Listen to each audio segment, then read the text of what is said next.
독생자라는 용어로 그리스도가 피조물이 아니라 하나님이라고 분명하게 가르친다. 태초에 말씀이 계시니라. 이 말씀이 하나님과 함께 계셨으니 이 말씀은 곧 하나님이시니라. C.S. 루이스는 나셨다라는 단어가 여기에서 바울의 용어 먼저 나신 이도 첨부할 수 있다. 그리스도의 신성을 의미하는 것이지 그의 피조물됨을 의미하는 게 아님을 보여준다. 당신이 낳을 때 당신은 당신과 동일한 종류의 무엇을 낳는다. 사람은 인간 아이들을 낳는다. 비버는 비버 새끼들을 낳는다. 새는 알을 낳고 그 알들은 새끼새가 된다. 그러나 당신이 만들 때 당신은 당신과는 다른 무엇인가를 만든다. 새는 둥지를 만든다. 비버는 뱀을 만든다. 사람은 무선기기를 만든다. 아니면 무선기기보다 좀 더 자신과 비슷한 것, 가령 동상을 만들 수도 있다. 그가 상당히 숙련된 예술가라면 그는 정말 사람하고 똑같은 동상을 만든다. 하지만 물론 그것은 진짜 사람이 아니다. 그래 보일 뿐이다. 숨을 쉬거나 생각할 수 없다. 그것은 살아있지 않다. 이런 이유들로 인해 나는 정통 기독교의 전통을 지지하고 고대나 현대의 아리안주의는 배격한다. 그리스도는 보이지 않는 하나님의 형상이요 모든 피조물보다 먼저 나신 이시다.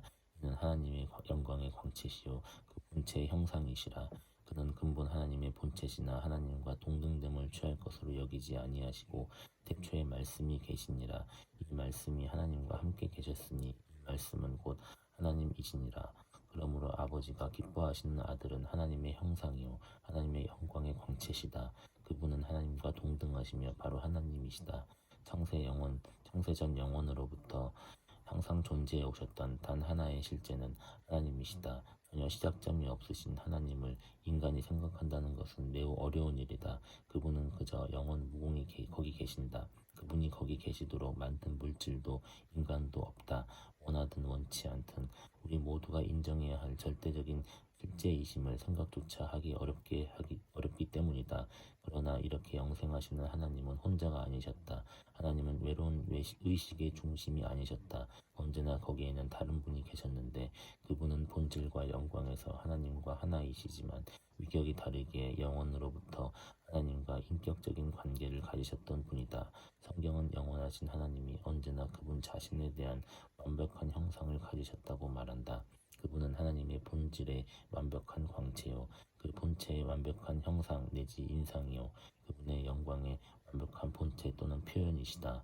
이제는 다 말로 표현할 수조차 없다. 하지만 이 정도는 담대히 말할 수 있을 것이다.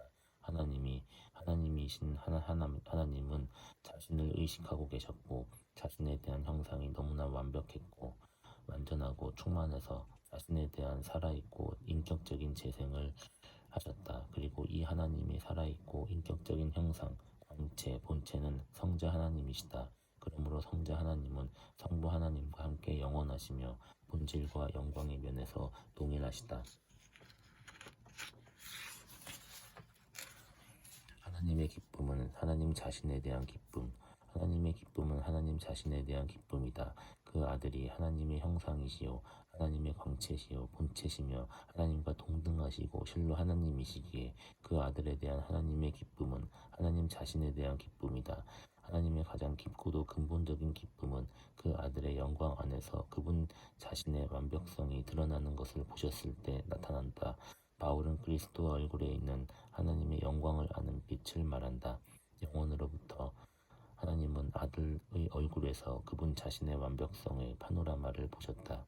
하나님은 그분 존재의 모든 것이 그 아들의 얼굴에서 완벽하고도 충만하게 반사되신 것을 보신다.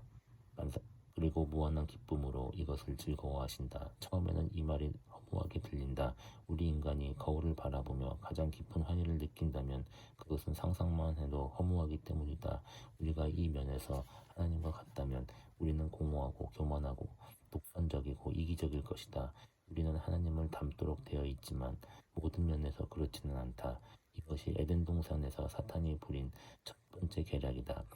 사탄은 하나님께서 그들이 하나님을 닮도록 의도하셨던 것과 다른 방식으로 하나님과 같이 되도록 노력하라고 아담과 하와를 부추겼다. 그것은 자신을 의지하라는 것이었다. 하지만 하나님은 우리를 그분과 동일하게 무한히 선하고 고귀하고 위대하고 심오한 존재로 창조하셨다. 바로 하나님을 묵상하고 즐거워하도록 창조하신 것이다. 이것에 미달한 그 무엇도 하나님께는 우상 숭배다. 그리고 그것은 우리를 절망에 빠뜨린다. 하나님은 모든 존재 가운데 가장 영화로우신 분이다.